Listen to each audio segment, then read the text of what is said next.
Saskatchewan is known for its natural resources, from potash to uranium. Our province is powering the present and will play a big role in fueling the future.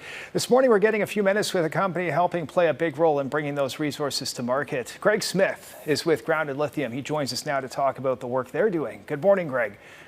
Good morning, Chris. How are you today? I'm really well. Thank you for joining us for this. Many things happening with your company right now. Most recently, a deal that saw Grounded Lithium close and earn an agreement with Denison Mines, a company also active on the uranium side in Saskatchewan. Let's start, though, a bit of background on your company. Who is Grounded Lithium for those who don't know? We founded about 3 years ago, and our focus was on looking at where we might find high lithium concentrations in brines from the subsurface, and where can we do this in the most cost-effective manner. And we started to overlay all of those attributes, and that took us to the Kindersley area. And so we now have a significant land position in the Kindersley area for lithium from brines. And we've drilled a well there to prove that it's there and how fast we can deliver it from the reservoir as well. Are you able to say how much is there? Do you know what sort of potential you're dealing with here?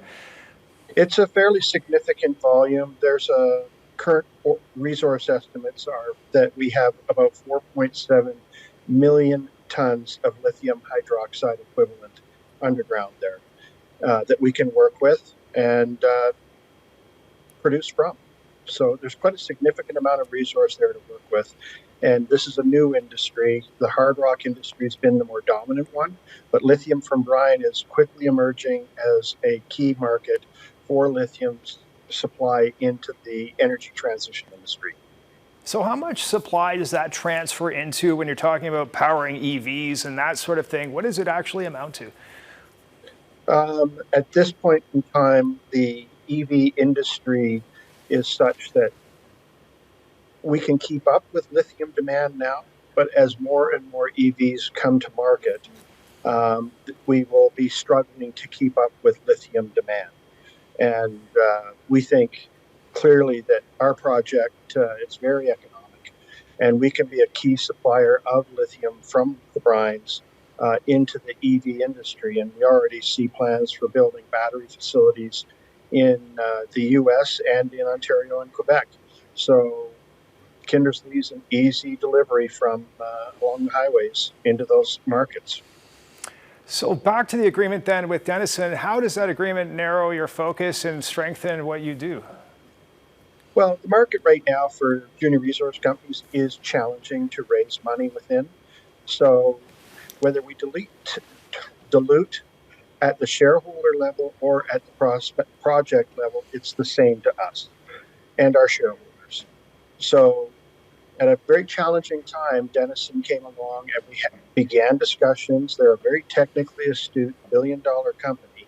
And we structured this deal whereby through 3 phases, they invest into the company and the project.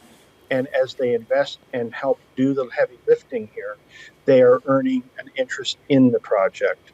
So the first phase, they would earn 30% by investing $2.2 million into the project and some other money into us. Eventually, they would invest about $15 million into the project, which would see us being able to build a pilot project, which is an absolute pivotal next step. We know the technology is going to work. It's a matter of implementing it in the field, showing that it works, and collecting data for our next level of engineering studies. Seems like there's lots to check back on this with you at a later date. We got to leave it there for now. Our time is up. Greg, thank you so much for your time this morning. Thanks for your time today. Pleasure.